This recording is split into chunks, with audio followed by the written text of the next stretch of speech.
1. You will hear a conversation between a university student and a librarian about using the city archives. First, you have some time to look at questions 1 to 4.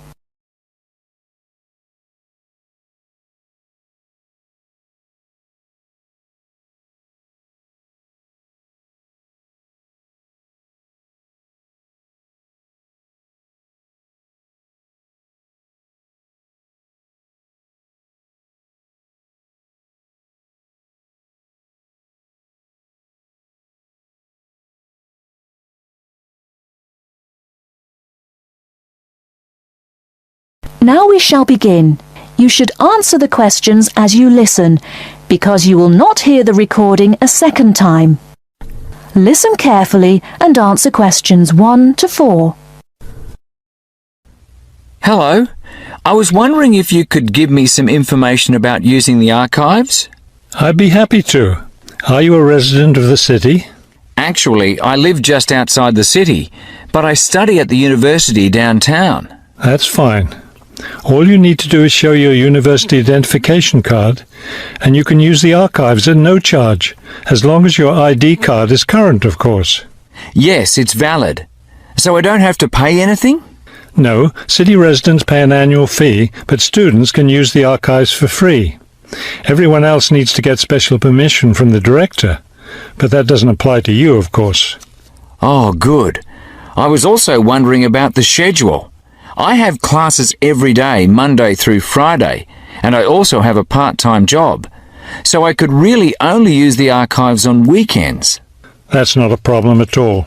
We're open all weekend. Actually, the only day we're closed is Monday, so you can come any day, Tuesday through Sunday. Are you open in the evenings? Yes, we're open from 9:30 in the morning until 8:30 in the evening. That will fit my schedule well. Before you hear the rest of the conversation, you have some time to look at questions 5 to 10.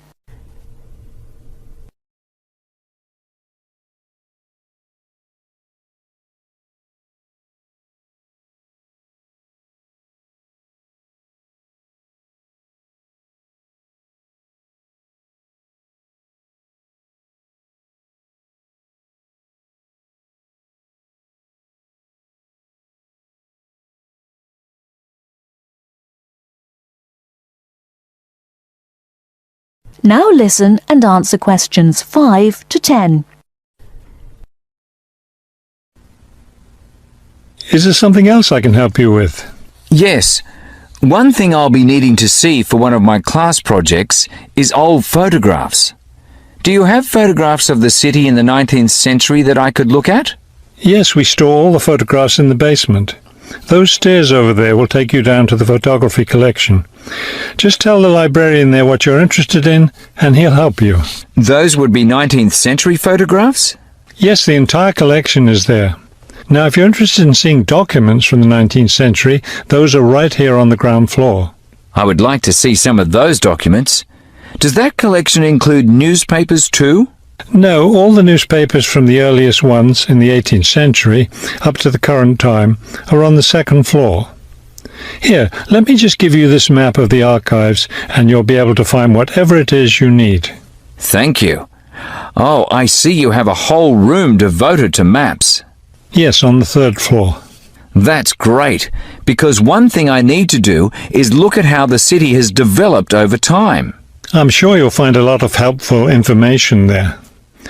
Of course, some of the maps are several centuries old, so generally visitors are only allowed to see photographic reproductions of them. That shouldn't be a problem. What's this on the fourth floor? Ogden's Woolen Mill. As I'm sure you know, Ogden's Woolen Mill was the major entity responsible for the growth of this city in the 19th century. The Ogdeniers gave money for the archives to devote an entire floor to information about the history of the mill. Will I be able to find information about the Ogden family there? Photographs, personal papers, things like that? Probably the family photographs are stored downstairs in the photography collection. The personal papers would be on the fifth floor, where we keep all the personal papers of famous residents of our city. Thank you so much for your help. I'll be able to do a lot of my research here. That is the end of part 1. You now have half a minute to check your answers.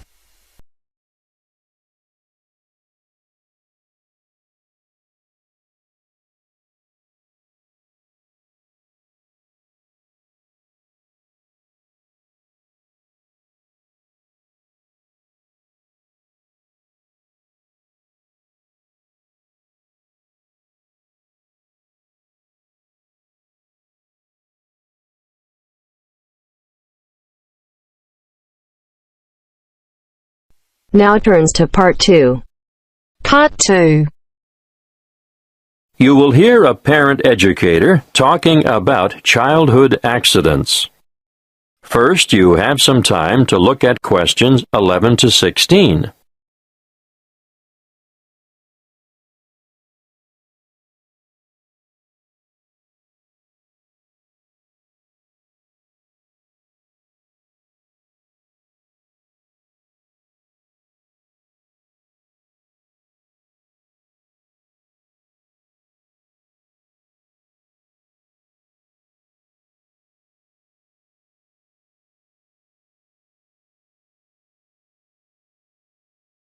Listen carefully and answer questions 11 to 16.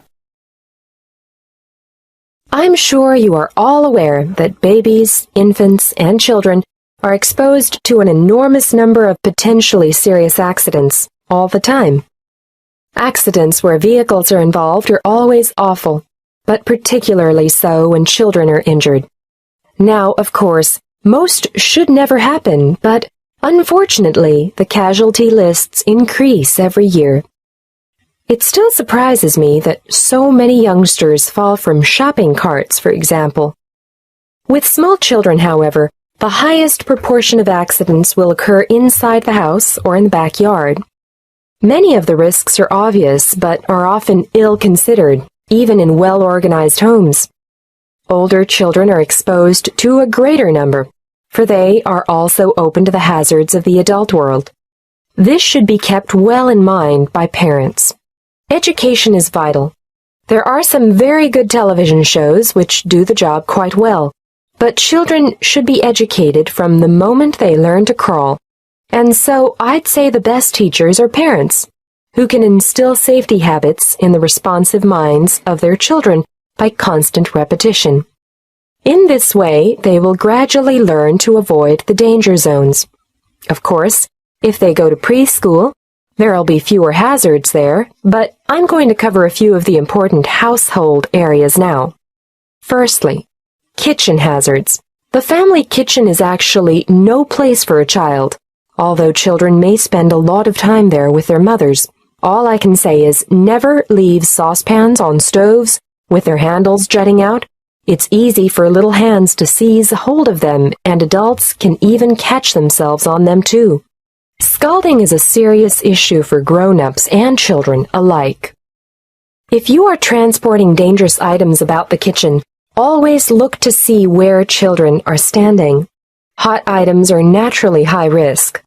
Cooking with an infant at your feet can be very dangerous. Be careful with sharp and heavy objects as well. And not the least of dangers is treading on the child, or their hands or feet at any rate. Let's move on to poisoning now. An amazing number of household items are potentially lethal to babies but are often carelessly left around.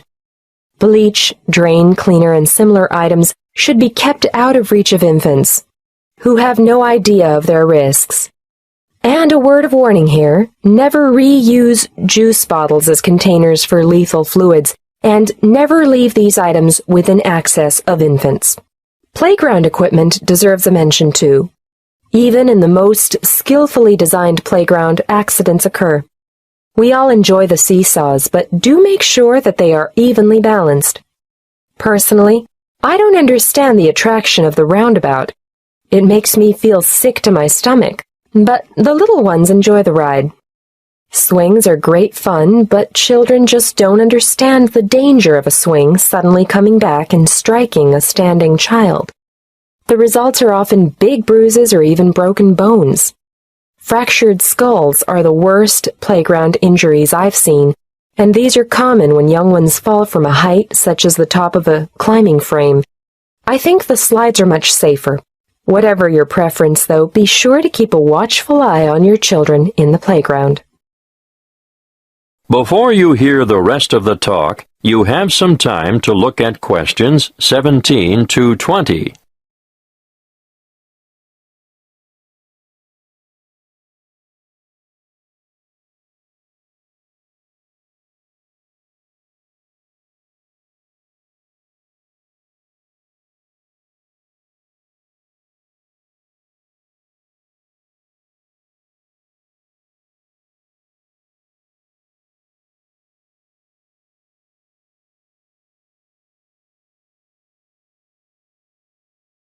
Now listen and answer questions 17 to 20.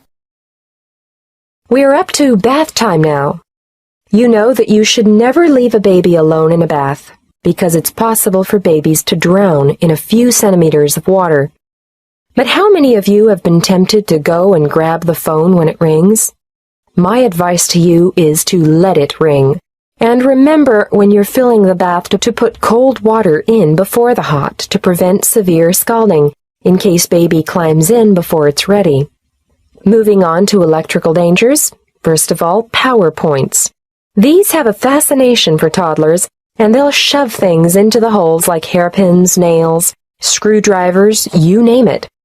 Points should always be fitted with protective plugs to prevent this. Teach children to respect all electrical appliances because they are all potential hazards. Do I need to mention cigarettes?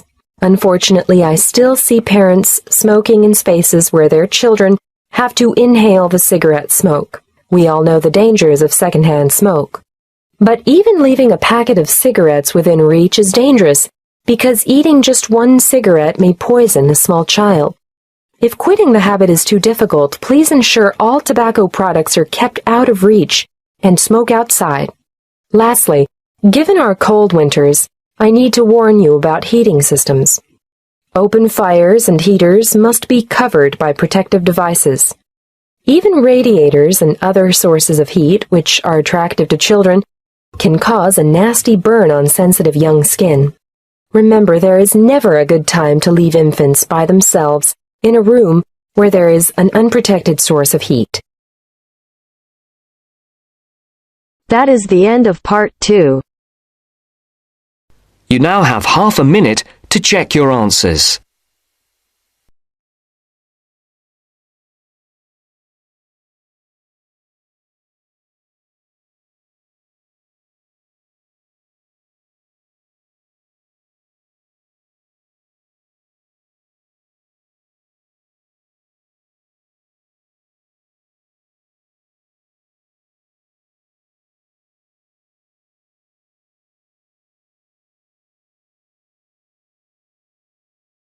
Part 3. You'll hear an introduction about canoeing. First, you have some time to look at questions 21 to 24.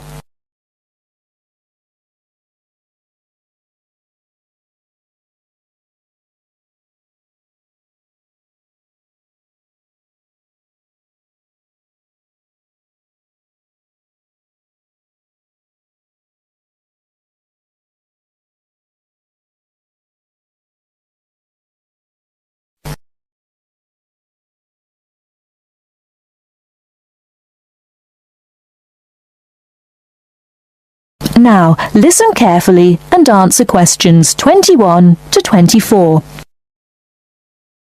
Have you imagined paddling around on a river in a small boat? Canoes, which are narrow boats and usually hold 1 or 2 people at the most, are particularly well known for being unstable and turning over in the water. But more and more people enjoy this dangerous sport. Today, Cynthia Bocci, an adult education teacher and an addict of canoeing as well, will share her experience of canoeing with us. Cynthia, when did you begin this sport? Well, I started it 6 or 7 years ago, and soon I got attracted by the exercise. I have to admit that it brings me great fun. It's become part of my life. So, could you describe how you do it? At first, I think you need some like-minded friends. The friends who share the same interest with you.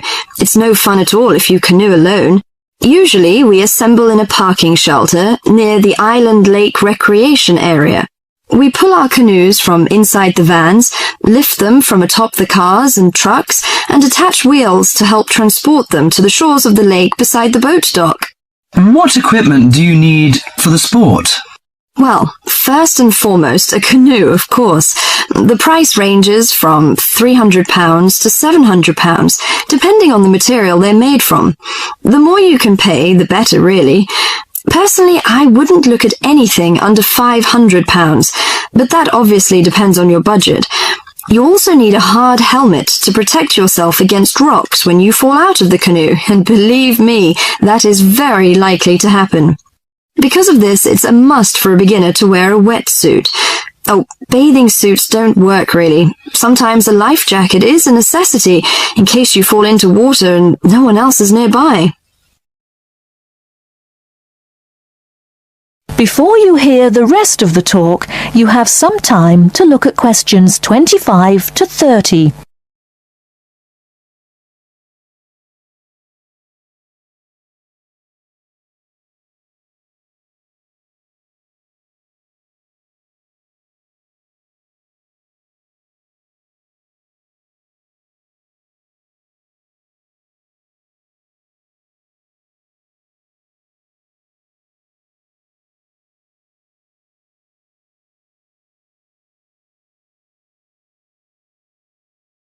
Now listen and answer questions 25 to 30.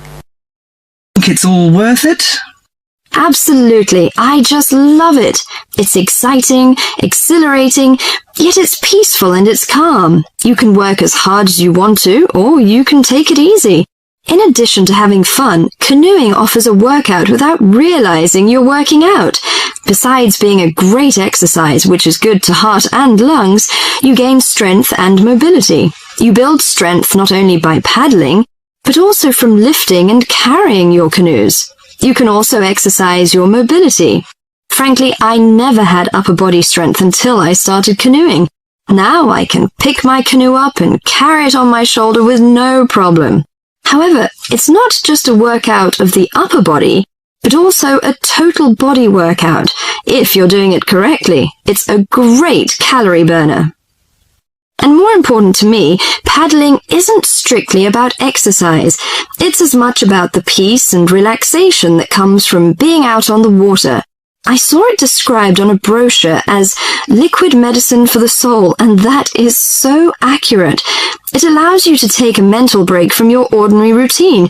It's a lot of fun and you meet a lot of great people. We connect on the waterways by responding to email invitations, posting on websites and club announcements. Also, it's a great way to get an up-close view of nature. You can sneak up on wildlife. I've been right next to ducks, deer, and all kinds of birds. You just get a different view than you can get on land. I especially enjoy camping by canoe. It's like backpacking without having to carry a pack on your back. You can put everything you need in the hatches of the canoe. Have you experienced this kind of camping? Well, whatever you say about this sport, it's never dull. I think on one level it's a serious activity and you can become a real champion, but it's a small group who take it that far. But for most it's a fantastic sport for anyone who likes adventure. That is the end of part 3. You now have half a minute to check your answers.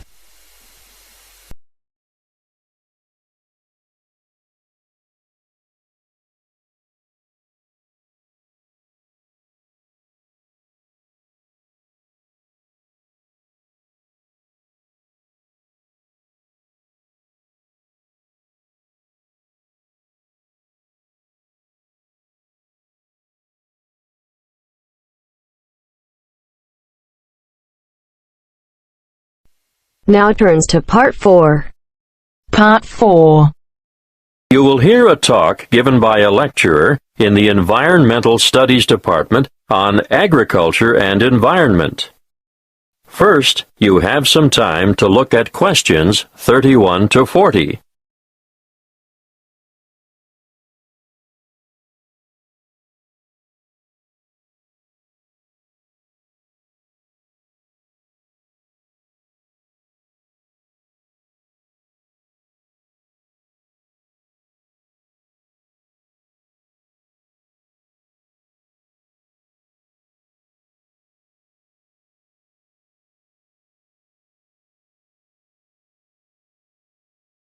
Listen carefully and answer questions 31 to 40. Welcome to this lecture on agriculture and the environment. I hope it is enough to make some of you decide on a career in the field of agricultural science. As you all know, food is a basic human need, and producing enough of it is the single greatest challenge facing the modern world. Developing nations have rapidly expanding populations, so agriculture should be central to any development agenda for those countries. What's more, 75% of people in the developing world are dependent, directly or indirectly, on agriculture for their livelihood. And for many low-income countries, it's the most important sector of the economy, accounting for 50% of GDP, and sometimes it's the primary, if not only, source of foreign currency. Now, of course, when I talk about agriculture, I am using the term to encompass more than just growing food crops. Of course, livestock farming, fishing, and forestry are included. In order to combat wide-scale food shortages, agricultural research programs are underway in many areas. Using science is one way to increase productivity. But, a word of warning, agriculture must also be sustainable. Let's look at approaches that are not sustainable. Firstly, overgrazing and intensive cropping are two ancient but destructive practices that lead to loss of soil fertility. Secondly, the modern idea of liberal application of chemical pesticides and herbicides has had disastrous consequences for the health of the land, ranging from the pollution of water sources to the destruction of wildlife.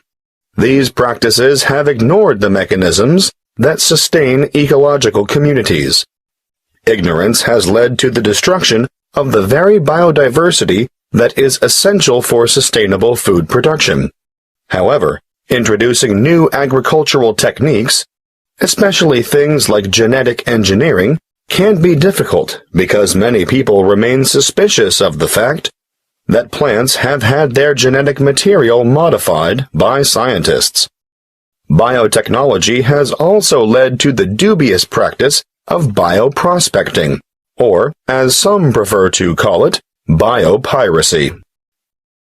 Foreign multinational companies have been accused of illegally obtaining samples of indigenous plants of other countries in order to get their hands on genetic material to improve the quality or yield of their own crops.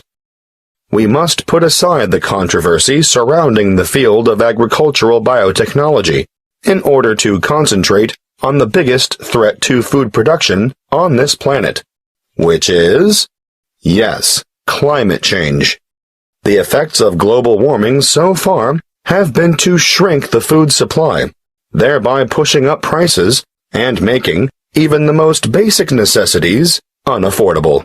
As I see it, the international community must address this and other challenges to agricultural production with urgency.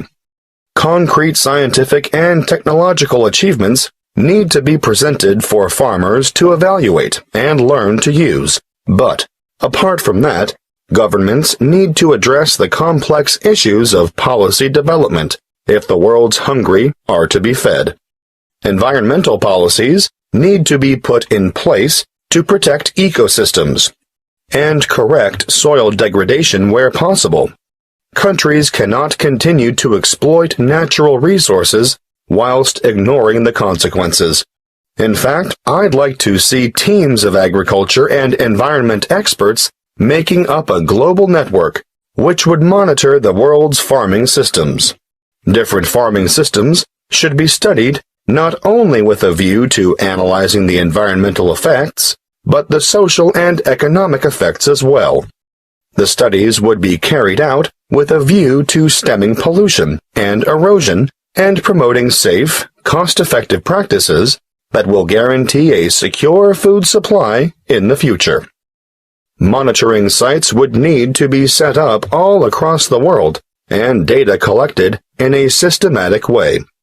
Of course, Building the online infrastructure for such a project would cost millions of dollars, and there would be ongoing costs involved with the monitoring system.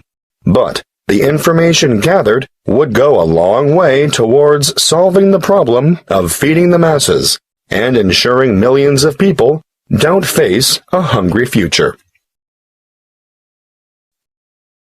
That is the end of part 4. You now have half a minute to check your answers.